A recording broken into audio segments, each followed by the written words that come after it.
बिस्मिल्लाहिर्रहमानिर्रहीम। आज का हमारा टॉपिक है स्पेशल मोमेंट रेजिस्टिंग फ्रेम में कॉलम डिज़ाइन करना। इससे पहले जो हम बीम और शेयर वाले डिज़ाइन कर चुके हैं, आज का हमारा टॉपिक है स्पेशल मोमेंट रेजिस्टिंग फ्रेम में कॉलम डिज़ाइन करना। इसके लिए हमारे पास concrete structure part 2 by Zad Ahmad Siddiqui की बुक है, जिसके एग्जाम्पल नंबर है 24.2 और इसका पेज नंबर है 685। सबसे पहले कॉलम की statement, design and exterior column of size 600 by 600 mm of a building to be constructed in the region of high seismic risk. और इसके बाद जो हमारी FC है कंक्रीट की स्ट्रेंथ है वो हमारे पास है 30 मेगापास्कल और स्टील की जो हमारे पास स्ट्रेंथ है वो है 420 मेगापास्कल। और कॉलम की जो क्लियर हाइट है वो हमारे पास 3 मीटर है और सेंटर टू सेंटर जो हमारे पास कॉलम की हाइट है वो है 3.6 मीटर। इसके अलावा जो हमारे पास कंप्रेशन लोड है, टॉप है कॉलम के टॉप के ऊपर जो कंप्रेशन लोड है वो है 4000 किलो न्यूटन और कॉलम के बॉटम पर जो लोड है वो है 4500 किलो न्यूटन। और इसके कॉलम के टॉप और बॉटम एंड्स पे जो मूवमेंट दी गई है वो है 610 किलो न्यूटन मीटर। इसके लिए हमारे पास जो टॉप और बॉटम पे लो तो डिफरेंट दिया गया, लेकिन जो मूवमेंट है वो टॉप और बॉटम पे सेम मूवमेंट दी गई है। इसके अलावा जो हमारे पास मूवमेंट जो बीम इसके साथ कनेक्ट हो रहा है उसके लिए जो मूवमेंट दी गई है वो है 1090 किलो न्यूटन मीटर। ये हमारे पास सोल्यूशन में गिवन डाटा दिया गया है जो कि हमने इस स्टेटमेंट से निकाला है। FC प्राइम है, FY है, सेंटर टू सेंटर हाइट है, PU है टॉप और मूवमेंट ऑफ बीम है। और इसमें बताया गया है कि the frame will be design according to SDCE special moment resisting frame. जैसा कि मैंने पहले बताया कि इस कॉलम को हम स्पेशल मोमेंट रेजिस्टिंग फ्रेम के मुताबिक डिज़ाइन करेंगे। फर्स्टली जो हमारे पास चेक है वो हमारे पास ये नीचे दिया गया है, PU जो है वो ग्रेटर होना चाहिए AGFC ओवर 10 से। तो हमारे पास जो सबसे पहले हम जो मैक्सिमम दोनों में लोड दिया गया है ना, मतलब दोनों का टॉप और बॉटम में से जो लोड की मैक्सिमम वैल्यू है, एक हमारे पास 4000 और एक हमारे पास 4500 है। तो हमारे पास जो मैक्सिमम लोड है उसके मुताबिक हम जो है हम कॉलम को डिज़ाइन करेंगे। तो हमारे पास PU जो है 45 को हम यूज़ कर रहे हैं। तो इसके लिए हमारे सबसे पहला चेक है PU जो है वो AGFC ओवर 10 से ग्रेटर होना चाहिए। तो हमारे पास PU 4500 है, तो जैसा कि ये फार्मूला शीट में पहला चेक दिया गया है AGFC ओवर 10। AG हमारे पास 600 बाई 600 हो जाएगा और FC हमारे पास 30। इस क्वेश्चन में थोड़ी मिस्टेक है कि उसने ऊपर स्टेटमेंट में तो 30 मेगापास्कल कंक्रीट की स्ट्रेंथ दी है, लेकिन नीचे वो कुछ जगहों पे 25 यूज़ कर रहा है और कुछ जगहों पे वो 30 यूज़ कर रहा है। तो आप कोई भी देगा कोई भी वैल्यू लेके आप यूज़ कर सकते हैं, लेकिन फ़िलहाल मैं इस क्वेश्चन में 30 मेगापास्कल लेकर क्वेश्चन सॉल्व कर रहा हूँ। सबसे पहले हमारा चेक जो 600 ज़रब 600 और इसकी जो कंक्रीट स्ट्रेंथ है वो हम 30 यूज़ करेंगे। तो ओवर 1000 इसको किलो न्यूटन में कन्वर्ट करने के लिए तो ये हमारे पास आ जाएगी 900 किलो न्यूटन, लेकिन अगर हम 30 के मुताबिक करेंगे तो थोड़ा सा इसमें डिफरेंस आएगा। ये हमारे पास चेक ओके है। इसके बाद हमारा जो पास नेक्स्ट चेक है वो है the shortest cross sectional dimension जो है ना वो 300 mm से ग्रेटर होनी चाहिए। तो हमारे पास जो कॉलम की डायमेंशन है वो सेम है, 600 बाई 600 का कॉलम है, तो एक मतलब डायमेंशन इसकी हो गई 600 mm, तो ये 300 से ग्रेटर है, ये भी चेक ओके है। नेक्स्ट हमारे पास फार्मूला शीट में जो स्टेप है वो है कि the ratio of shortest cross section dimension to perpendicular dimension. तो हमारे पास जो शॉर्टेस्ट और परपेंडिकुलर जो डिमेंशन है वो 600 बाई 600 ही है। तो 600 और 600 करेंगे तो ये हमारे पास 1 आएगी, तो जो कि 0.4 से ग्रेटर है, तो हमारे पास ये भी चेक ओके है। नेक्स्ट इस स्टेटमेंट में ये बताया गया है कि जो हम अपना इब्तिदाई डिज़ाइन जो है ना हम कॉलम का मैक्सिमम लोड और मैक्सिमम मूवमेंट को लेकर हम जो है ना वो लेकर चलेंगे, जैसा कि फार्मूला शीट में भी बताया गया है। तो सबसे पहले हमारे पास जो आ रहा है वो हमारे पास है PU ओवर AG। PU हमारे पास जो है वो 4500 है और AG हमारे पास हो गया 600 ज़रब 600। तो ये लोड जो किलो न्यूटन में है इसलिए इसको जो है ना वो 1000 से मल्टीप्लाई किया गया है। AG हमारे पास 600 बाई 600 है, इसको सॉल्व करेंगे तो हमारे पास आ जाएगा 12.5 मेगापास्कल। क्योंकि इंट्रैक्शन कर्व यूज़ कर रहे हैं, इंट्रैक्शन कर्व से हम इसकी रो की वैल्यू फाइंड करेंगे। तो इंट्रैक्शन कर्व के लिए हमें 3 चीज़ों की ज़रूरत है, PU over AG, MU over AGH और नेक्स्ट जो है वो gamma. P U over A G H आ गया। नेक्स्ट हमारे पास है M U over A G H. तो एम यू की वैल्यू हमारे पास 610 दी गई है और ए जी हमारे पास 600 और एच भी हमारे पास जो इसकी डेप्थ है वो भी 600 है, इसलिए ये क्यू बन जाएगा। और इसको सॉल्व करेंगे तो हमारे पास इसकी 2.82 मेगापास्कल आ जाएगा। नेक्स्ट जो हमारे पास गैमा निकालने के लिए फार्मूला है, उसमें बुक में शॉर्ट फार्मूला दिया गया है, लेकिन ये जो इसका एक्चुअल फार्मूला ये फार्मूला शीट में दिया गया है। इसकी हाइट इसकी 600 और 2 टाइम कंक्रीट कवर, जो कॉलम का कंक्रीट कवर होता है वो होता है 40, तो 2 टाइम हो जाएगा तो ये 80 बन जाएगा। इसके अलावा इसमें से हम माइनस करेंगे 2 टाइम्स स्टिरप्स आया।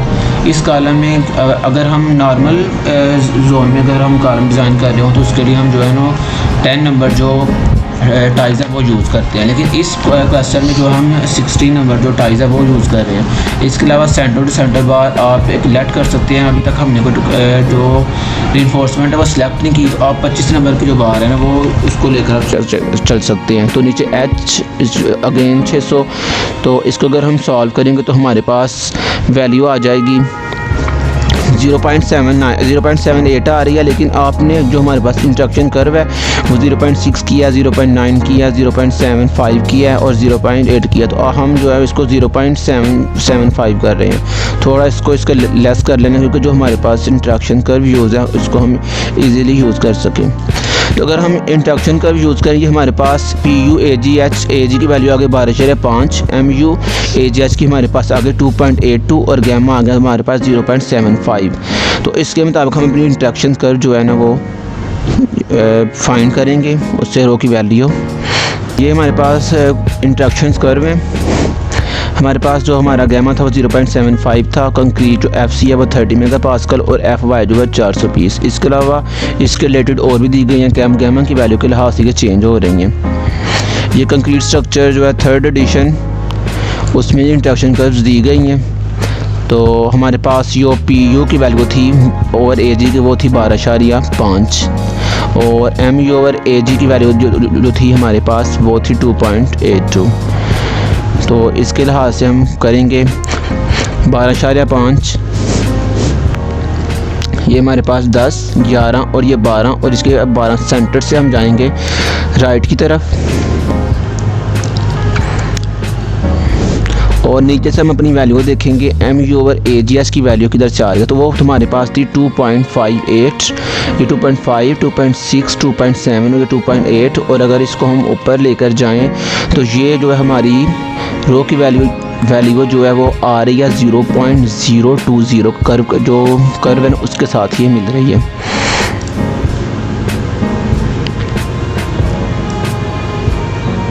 ये हमारी value P U over A G की, और नीचे से हम अपनी वैल्यू लेंगे M U over A G H की, और ये जो ये जो कर्व है 0.02 इसके साथ जो ये कर्व मिल रही है। तो यहाँ से हमारी रो की वैल्यू आ गई 0.020।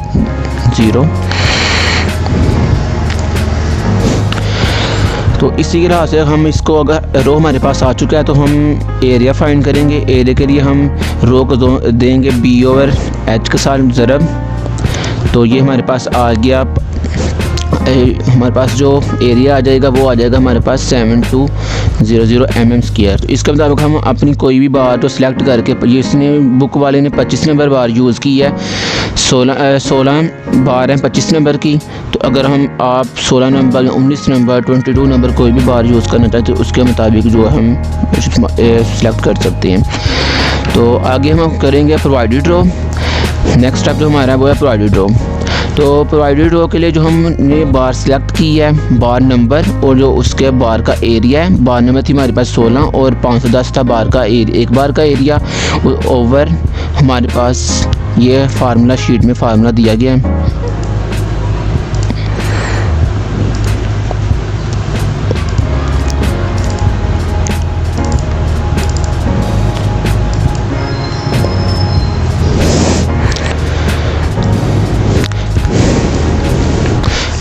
फर्स्टली जो एरिया हमने यूज़ किया 25 नंबर की बार जो यूज़ किया, ये 25 नंबर की बार है और उसका एरिया 510 है, और ये हमने 16 बार जो है वो 25 नंबर की यूज़ की हैं।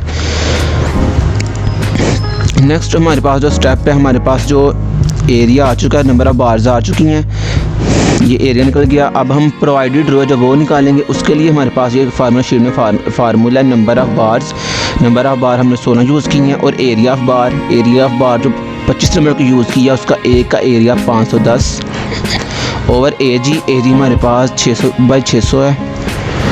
तो इस तरह हमारे पास प्रोवाइडेड रो निकल आएगी 0.0227। अब जो हमारे पास नेक्स्ट स्टेप है फार्मूला शीट में, वो हम बीम के टॉप और कॉलम के टॉप और बॉटम पे जो हम ये MN की वैल्यू जो हम फाइंड करेंगे, रिक्वायर्ड मूवमेंट की वैल्यू हम फाइंड करेंगे। तो इसके लिए हमारे पास जो बीम के टॉप पर जो मूवमेंट आ रही है, बुक वाले ने थोड़ी सी मिस्टेक की है, टॉप वाले लोड को ऊपर और बॉटम वाले को नीचे लिख दिया है। तो आप इसमें कंसीडर कर लें जो टॉप वाला वो बॉटम है और जो बॉटम है वो टॉप है। तो इसके लिए हमारे पास PU, अगर हम बॉटम की बात फर्स्ट भी करें तो उसके लिए हमारे पास PU 4500 किलो न्यूटन, और इधर से हम PU ओवर AG निकालेंगे, वो आ जाएगा हमारे पास 12.5, और ये 12.5 PU ओवर AG, और जो हमने प्रोवाइडेड रो निकाली है, इस प्रोवाइडेड रो 0.0227, इन दोनों को यूज़ करके हम इंटरेक्शन कर्व से MU ओवर AGH की वैल्यू फाइंड कर लेंगे।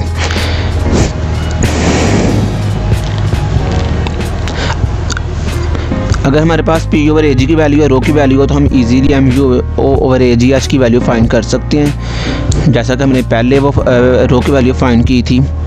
ये हमारे पास PU ओवर AG, और ये हमारे पास रो थी 0.0027।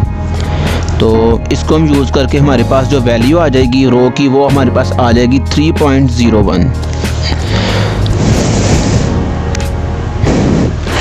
तो ये हमारे पास आ गई वैल्यू।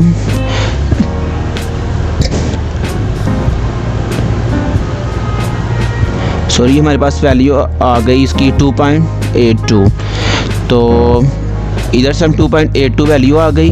हमारे पास ये वैल्यू आ गई MU ओवर AGH की। तो अगर AGH जो है वो 2.28 से मल्टीप्लाई हो जाएगा, जैसा कि फार्मूला शीट में बताया गया है। ये हमारे पास MU आ गया, AGH को हम जो वैल्यू आएगा 2.08 उससे मल्टीप्लाई कर देंगे तो हमारे पास MU आ जाएगा। MU जो है उसको हम 0. क्योंकि ये कॉलम जो है वो कंप्रेशन में होता है, तो इसके लिए हम जो फैक्टर यूज़ कर रहे हैं वो हम कर रहे हैं 0.65। तो MU को अगर हम 0.65 से डिवाइड कर देंगे तो हमारे पास MN आ जाएगा। ये हमने किया था टॉप पे, सेम एज इट इज़ हम कॉलम की बॉटम साइड पे भी जो है हम फाइंड कर सकते हैं, same as it is PU AG जो है वो फाइंड करके। तो उसके साथ इंटरेक्शन कर्व से हम अपनी जो है वो MU ओवर AGH की वैल्यू फाइंड कर लेंगे।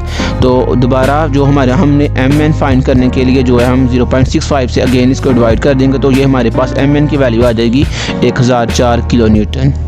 तो हमारे पास ये जो वैल्यूज़ आ रही हैं, जैसे कि फार्मूला शीट में हमारे पास दो रिक्वायर्ड मूवमेंट आ गई हैं। ये MNC मतलब मूवमेंट एट कॉलम, MN1 और MN2 जो टॉप और बॉटम फाइंड किया। और नेक्स्ट जो हमारे पास इसके बाद जो नेक्स्ट हमारे पास चेक है वो है कि जो हमने MNC निकाला है वो ग्रेटर होना चाहिए 6/5 टाइम MNB से। MNB जो स्टार्ट में मूवमेंट एट बीम दी गई थी 1090। तो अगर इस चेक को हम करें तो हमारे पास ये बुक पे किया हुआ है 937 प्लस 1004। तो हमारे पास जो बीम की जो मूवमेंट थी वो 1090। तो इसको अगर 6/5 करें तो हमारे पास जो कॉलम की मूवमेंट आ रही है वो इससे ग्रेटर आ रही है 941। तो हमारा ये चेक भी ओके हो गया। ये बेसिकली थ्योरी है strong column weak beam condition है जो कि सेटिस्फाई कर रही है। तो इसके बाद जो हमारा जो रो आई है हमारी वो हमारे पास आ रही है 0.0027 जो कि 0.01 और से 0.06 के दरमियान है। 0.01 से ग्रेटर है और 0.06 से लेस है। तो ये भी हमारे पास ओके है। नेक्स्ट स्टेप, जैसा कि हमने बीम वाली वीडियो में भी जो हमारे पास थी लेंथ फाइंड की थी एल नॉट पे ऊपर हमने जो है ना क्रॉस टाइज हुक्स प्रोवाइड करते हैं। तो सेम एज इट इज़ हम कॉलम में भी जो है वो एल नॉट के ऊपर हम अपनी हुक्स और क्रॉस टाइज प्रोवाइड करेंगे। तो एल नॉट के लिए हम ये हमारे पास 3 कंडीशन है, इन तीनों में से जो ग्रेटर हमारे पास वैल्यू आ जाएगी वो हमारे पास एल नॉट की वैल्यू होगी। फर्स्ट वन जो depth of the member at the joint face, तो वो हमारे पास कॉलम का साइज 600 बाई 600 है, तो एक डेप्थ हमारे पास आ जाएगी 600। नेक्स्ट क्लियर स्पैन हमारे पास था 3 मीटर, अगर तो उसको मिलीमीटर्स में कन्वर्ट कर लें तो 3000/6, और नेक्स्ट जो है 450। तो इसके बाद इसमें जो सबसे ग्रेटर हमारे पास आ रही है वो आ रही है 600 मिलीमीटर। तो हमारे पास जो एल नॉट की वैल्यू आ रही है वो हमारे पास आ रही है 600 mm। हमारे पास जो नेक्स्ट स्टेप है वो है हमारे पास मैक्सिमम स्पेसिंग।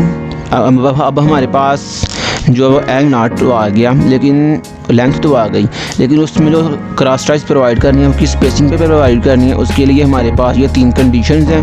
इन तीनों में से जिसकी वैल्यू सबसे स्मॉलेस्ट होगी वो हमारे पास वो स्पेसिंग की वैल्यू होगी। फर्स्ट वन है मिनिमम मेंबर डायमेंशन, तो हमारे पास 600 बाई 600 है, तो एक डायमेंशन 600 और 4 करेंगे तो हमारे पास आ जाएगा 150 mm। और नेक्स्ट जो है वो हमारे पास हम करेंगे 600 ज़रब diameter of the smallest longitudinal bar. तो लॉन्गिट्यूडिनल बार्स के लिए हमने 25 नंबर की सिलेक्ट की हैं, तो हम 25 नंबर की बार आ जाएगी, 6 ज़रब 25 करेंगे तो 150।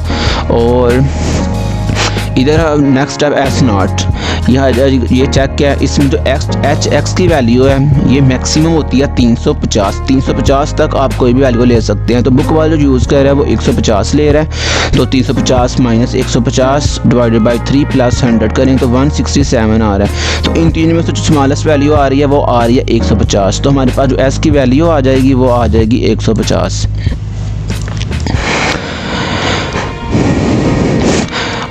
अब हमारे पास जो नेक्स्ट स्टेप है बेसिकली हम फाइंड करेंगे ASH, जो total cross sectional area of transfer reinforcement है, including cross ties within spacing.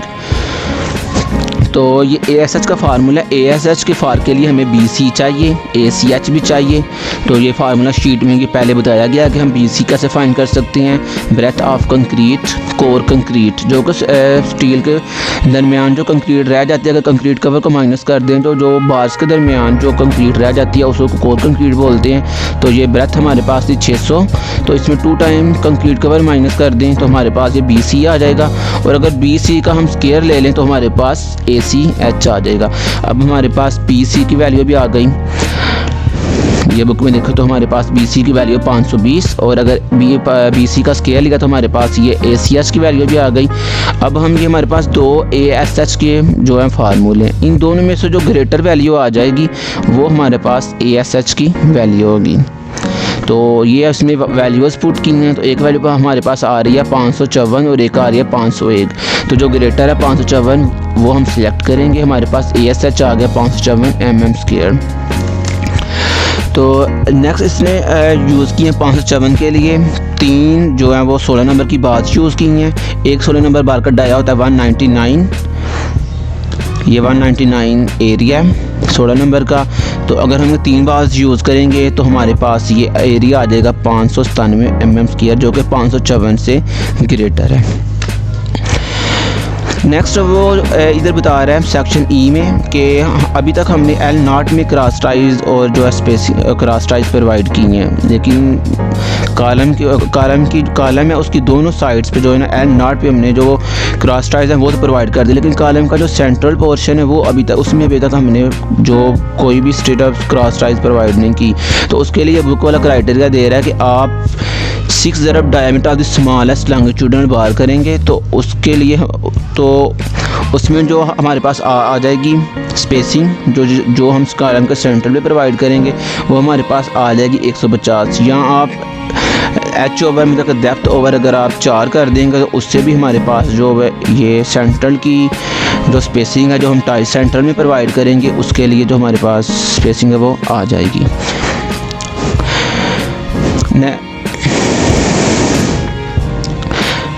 Next हमारे पास जो स्टेप है वो डेवलपमेंट लेंथ का है। तो हम 25 नंबर बार यूज़ कर रहे हैं, तो उसके लिए जो डेवलपमेंट लेंथ है उसके लिए फार्मूला शीट में दिया गया है।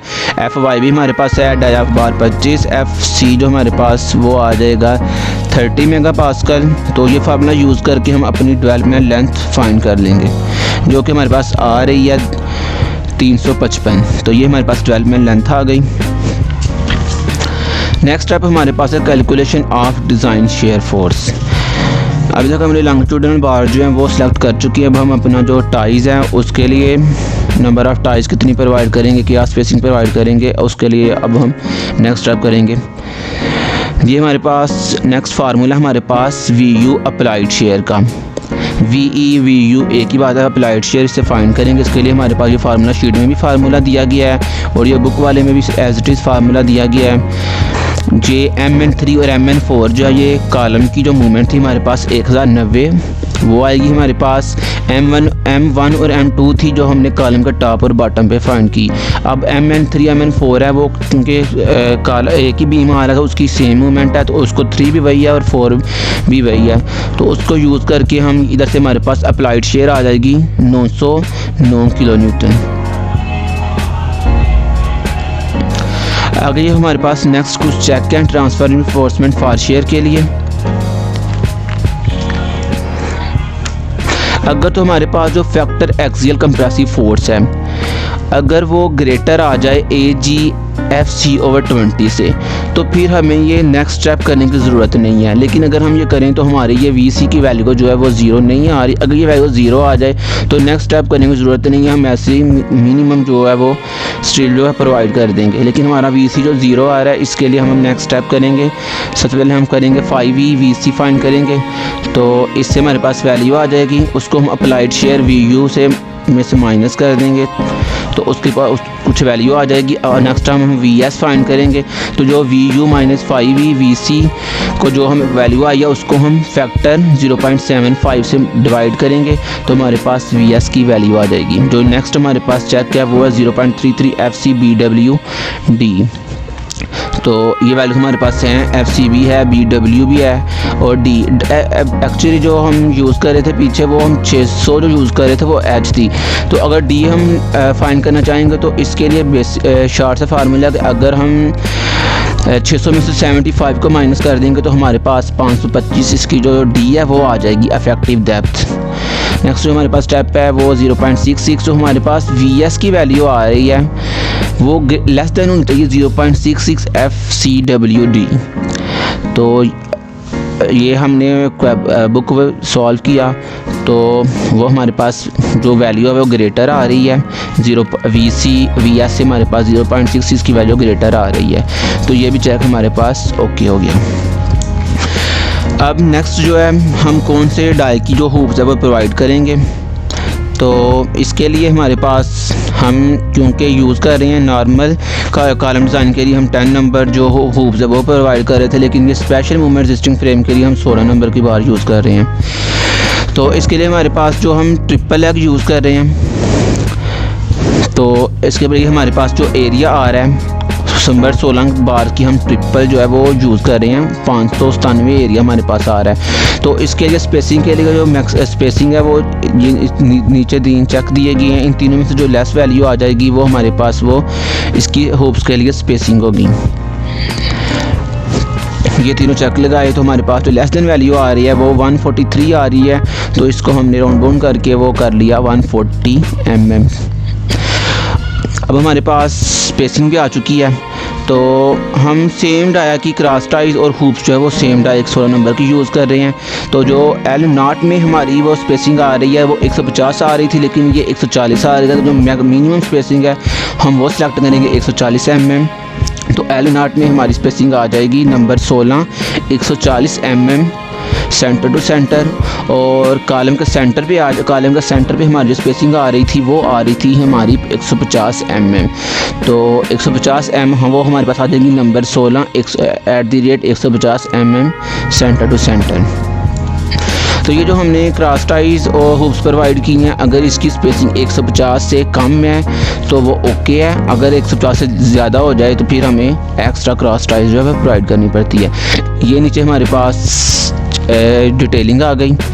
डिटेलिंग में हमने ये फर्स्टली हम जो एल नाट थी वो हमारी 600 mm थी, तो उसमें जो हम क्रॉस टाइज और हुप्स प्रोवाइड कर रहे हैं वो हमारे पास नंबर 16 की थी, 140 mm सेंटर टू सेंटर, क्योंकि पहले जो हमने स्पेसिंग फाइंड की थी वो आई थी 150 और सेंकिट जो हमने 3 चेक से वो फाइंड किया 140 आ रही थी, तो हम जो मिनिमम जो है वो सिलेक्ट कर रहे हैं 140।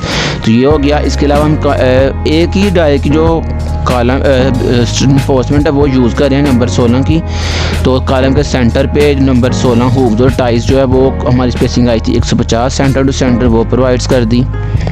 तो इस तरह ये सेंटर पे जो 3 बार शो हो रही हैं, जो साथ डेवलपमेंट लेंथ शो की गई है, ये जो हमने 16 नंबर की 25 बार यूज़ की थी ये वो शो कर रहा है, और डेवलपमेंट लेंथ ऊपर हमने फार्मूले से फाइंड किया है जो 355 आ रही थी, वो भी आप साथ लिख सकते हैं। साथ ये इसका क्रॉस सेक्शन है, तो क्रॉस सेक्शन में 600 बाई 600 का हमारे पास कॉलम था, तो ये 16 बार शो की गई हैं जो कि हमारी 25 नंबर की 16 बार आई थी। तो ये जो क्रॉस टाइज प्रोवाइड कर रहा है ये हमने पीछे 597 की जो 3 16 नंबर की बार शो की हैं, ये अगर हम देखें तो हुप्स और क्रॉस टाइज हमने एक की सिलेक्ट की हैं।